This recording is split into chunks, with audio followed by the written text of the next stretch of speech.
The story takes place in the western wilderness, where tornadoes frequently occur and the conditions are exceptionally harsh. Only the Osage people, a branch of the Indian tribe, inhabit this area. The Osage people originally originated from the fertile waterways in the central region. To escape the massacres by white settlers, they were forced to migrate to the barren west. After many years of exile, in 1872, they purchased a piece of unwanted land in Oklahoma to establish a reservation for self-governance, naming it Osage County.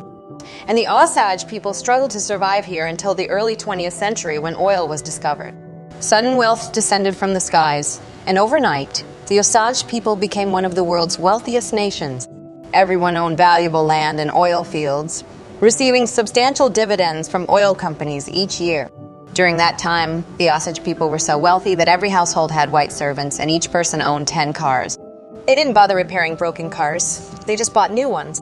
But the Osage people were not free, because at that time, the U.S. government had specially tailored a set of guardianship laws for them.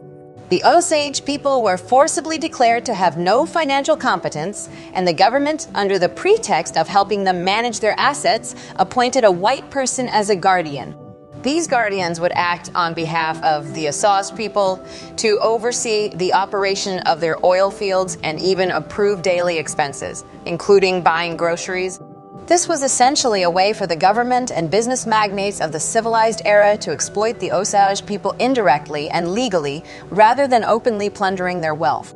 After World War I, due to rapid industrialization, the demand for oil continued to rise. Osage County had developed into a significant resource town with oil companies scattered everywhere. Our male lead, Ernest, also came here after his military service. However, Ernest came to seek refuge with his uncle, Hale. Well, our war hero has arrived. Welcome home, Ernest. Welcome home. So good to see you again. Hale, in his younger days, came from a poor family and ventured to other places. After half a lifetime of hard work, he had long established himself in Osage County, even though he was not directly involved in the oil industry. He owned a vast ranch in Osage County with thousands of fat cattle, and his wealth was quite substantial. He even became the deputy sheriff in the local township. Whether in the white community or the Osage circle, Hale was highly regarded. Ernest unquestionably followed his uncle's instructions. Ernest had suffered from a stomach injury. Hale didn't assign him any physically demanding work. Instead, he had Ernest drive a taxi, specifically catering to the Osage people.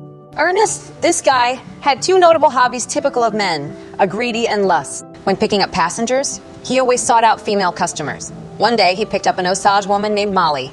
Ma'am, you need a ride? That's my bucket right there. As Ernest was about to drive off, he unexpectedly met an old war buddy who excitedly told him about his marriage to a pure-blooded Osage woman. Ernest, clueless, just smiled along, not understanding the significance of being pure-blooded. It wasn't until later, when Uncle Hale mentioned at the dinner table that Molly was still single, that Ernest revealed he knew and had been driving Molly. Hale quickly enlightened his naive nephew about the financial benefits of marrying a pure-blooded Osage woman for a white man, explaining that Osage people's wealth, including oil dividends, is inherited by relatives after their death. Additionally, Osage people often have a short lifespan due to a genetic defect. With Molly's family consisting of sisters and a sick mother, marrying Molly could potentially mean inheriting all her family's wealth.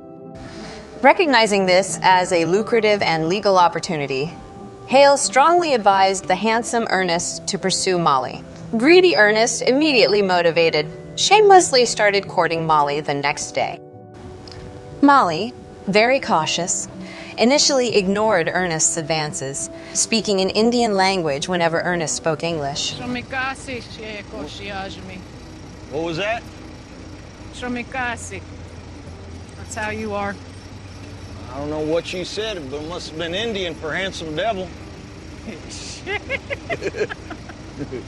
Despite Molly's caution, Ernest's thick-skinned persistence often amused her to the point of laughter. Ernest, sensing an opportunity, doubled his efforts to woo her, studying Osage culture and language nightly. However, he occasionally indulged in his side job of robbery. Ernest, a gambler, would rob Osage people with his old war buddy to fund his gambling. Molly focused on physical appearance. failed to see Ernest's moral flaws, blinded by his looks. Through relentless effort, Ernest eventually broke through Molly's defenses. She began inviting him home for meals, although her mother clearly disapproved of him. But this didn't deter Ernest's determination to marry into the family. During meals, he lavished Molly with excessive compliments. Molly, smart enough to see through his motives, likened Ernest to a coyote chasing money. Coyote wants money. Well, that money's real nice. It's real nice. Molly was amused by Ernest's unabashed behavior. It's real nice. Especially if you're lazy like me. I mean, I want to sleep all day. I don't want to make a party when it's dark. Finding it refreshingly honest compared to other white men who had pursued her. Their relationship soon became official. At a sisters' gathering, many remarked that white men were only after their money. Molly felt that while Ernest was indeed after money, he also wanted a family. Her sister Anna agreed, noting Ernest's wealthy uncle as a sign of his genuine affection. Soon, Molly accepted Ernest's proposal. Many Osage women married white men to have them as guardians of their wealth rather than strangers. Ernest and Molly had a grand wedding. At the wedding, everyone was happy, but Molly's sister Minnie was tearfully distraught, suffering from a severe illness and nearing death. Uncle Hale, a respected elder, comforted Minnie and prayed for her with an Osage spell. However, Minnie soon passed away. At Minnie's funeral, Ernest was puzzled by the cold treatment from Minnie's husband, Bill. Hale explained that Bill saw Ernest as a competitor for the family inheritance. With Molly's health declining and their mother growing weaker, the family's wealth was soon to be inherited by the white son's in-law. Bill had hoped to inherit it all, but now had to share with Ernest. Hale suspected foul play in Minnie's death, suggesting Bill might have hastened it for the inheritance. He warned Ernest to secure Molly's family wealth before Bill could take advantage. Months later, as Molly's mother's health deteriorated, the family gathered often. Tragically, their eldest sister Anna was mysteriously murdered in the wilderness, staged to look like a suicide.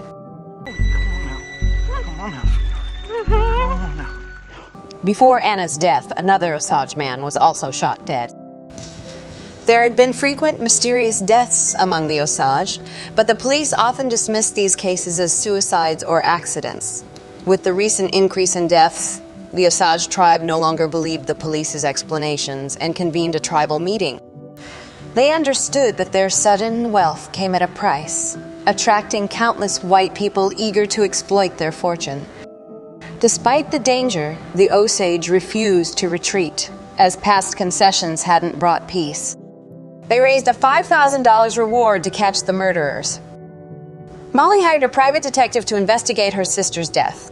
Uncle Hale publicly declared his support.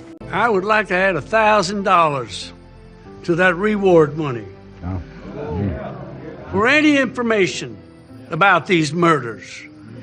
That means if anyone knows anything about it, you must come to me. Y'all know where I am. I'm easy to find. Thank you, Mr. Hale. Your friendship has always been greatly appreciated. And the tribal chief arranged for someone to petition the federal government in Washington, D.C. for a special investigation team due to local government inaction.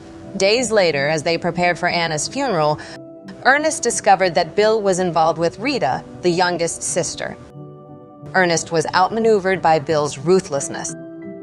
In the county, exploiting the Osage was commonplace, with coffins costing thousands of dollars more for the Osage than for whites. This price gouging was a widely accepted practice in Osage County. Among the white community, both officials and civilians were united in treating the situation as a scam, competing to see who could deceive more aggressively. Ernest, appalled by this, confronted the coffin shop owner. Are you trying to steal our money? Is that what you're trying to do? It ain't your money. Who dismissively said that if Ernest didn't want a coffin, he could opt for a pauper's burial. Ernest was forced to accept this injustice, witnessing the white community's greed and ugliness. Molly's anger flared intensely. Evil surrounds my heart. Many times I cry, and this evil around my heart comes out of my eyes. I close my heart and keep what is good there. But hate comes. Finally, the experienced private detective she hired discovered that Anna was pregnant before she was killed. The father was unknown, but the detective was confident he could identify him. Ernest grew anxious, suspecting the father might be his cousin, Uncle Hale's son, who Anna was fond of. Meanwhile, Molly's diabetes worsened. Uncle Hale, generous as always, obtained an expensive, innovative insulin not yet on the market, affordable by fewer than 5 people in the entire U.S. This medicine was very effective, but soon after, tragedy struck again. The private detective was murdered in a hotel, and the commissioner sent to Washington, D.C., vanished, likely dead. Terrified for her own safety, Molly refused to let doctors administer her insulin. With your Indian ways. Well, you think you can get better with all them medicine man and all them roots and all them herbs and all that horse shit. You ain't, Molly. That's real medicine. You think someone's gonna hurt you? You think I'm gonna hurt you? Reluctantly, Molly agreed to the injections, but only trusted Ernest to administer them. Soon after, Molly's mother passed away, leaving only Uncle Hale as their elder. Despite his friendly facade, Uncle Hale was the county's largest criminal mastermind, orchestrating numerous murders of Osage people. He worked with well-known assassins and was extremely greedy. He even took out a large insurance policy on an Osage man who owed him money and couldn't pay, then murdered him himself. However, due to Ernest's mishandling of the message, the murder didn't look like suicide. It's supposed to be a suicide, you dumbbell! You didn't tell him to leave the gun! I don't know why I told him to leave the gun. I told him exactly. The killing of another Osage spread fear in the town. Many Osage people moved away, but the murders didn't stop as the police were used to Osage deaths.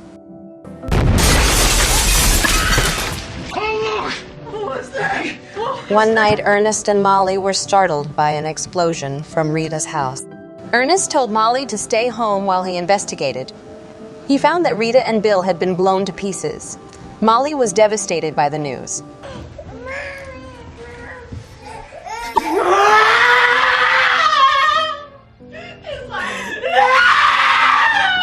The day after the explosion, Uncle Hale visited the scene. The sheriff, aware of their connection, advised Hale to keep a low profile.